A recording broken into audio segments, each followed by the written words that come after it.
تفسیر القرآن۔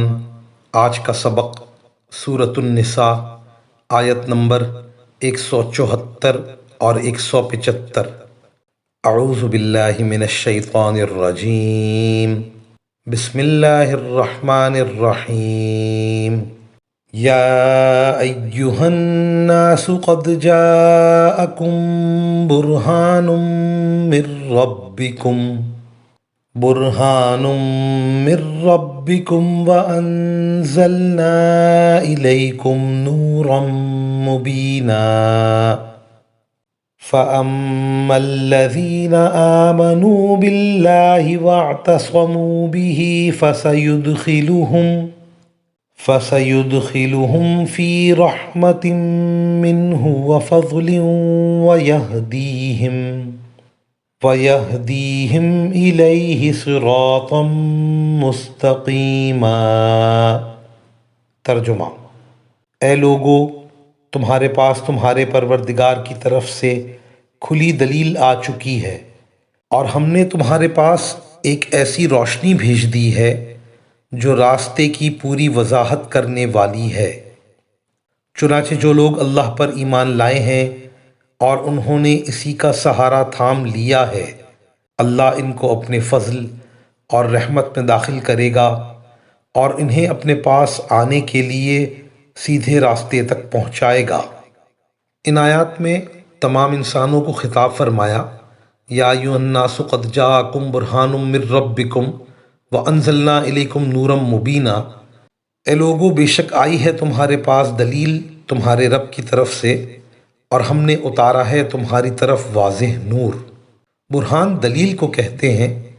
بعض مفسرین کا قول ہے کہ دلیل سے حضرت صلی اللہ علیہ وسلم کی ذات گرامی مراد ہے، اور بعض حضرات نے فرمایا کہ اس سے قرآن مراد ہے۔ در حقیقت یہ کوئی اختلاف نہیں، کیونکہ قرآن حجت بھی ہے اور نور مبین بھی، اور رسول اللہ صلی اللہ علیہ وسلم کی ذات گرامی بھی حجت ہے اور نور مبین بھی ہے۔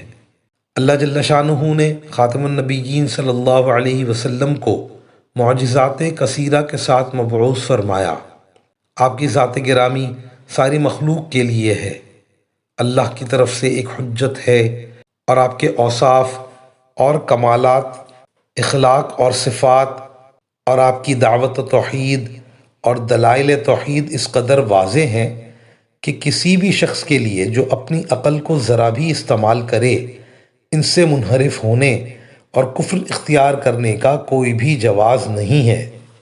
اسی طرح قرآن کریم بھی عظیم معجزہ ہونے کے اعتبار سے لوگوں پر حجت ہے، جس نے واضح طور پر توحید کے دلائل بیان کیے اور کافروں اور مشرکوں کی گمراہی بیان کی، اور صالحین اور طالحین کا انجام بتایا، اور حجت ہونے کے ساتھ ساتھ وہ نور مبین بھی ہے، جس نے خالق و مالک کو راضی کرنے کے طریقے سکھائے اور احکام شرعیہ واضح فرمائے۔ پھر ایمان قبول کرنے والوں اور اس پر مضبوطی سے جمنے والوں کی جزا بتائی۔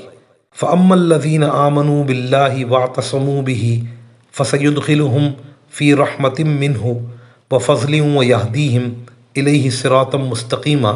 سو جو لوگ اللہ پر ایمان لائے اور اسے مضبوطی سے پکڑا تو وہ عنقریب ان کو اپنی رحمت اور فضل میں داخل فرمائے گا، اور ان کو اپنی طرف سیدھے راستے پر پہنچا دے گا۔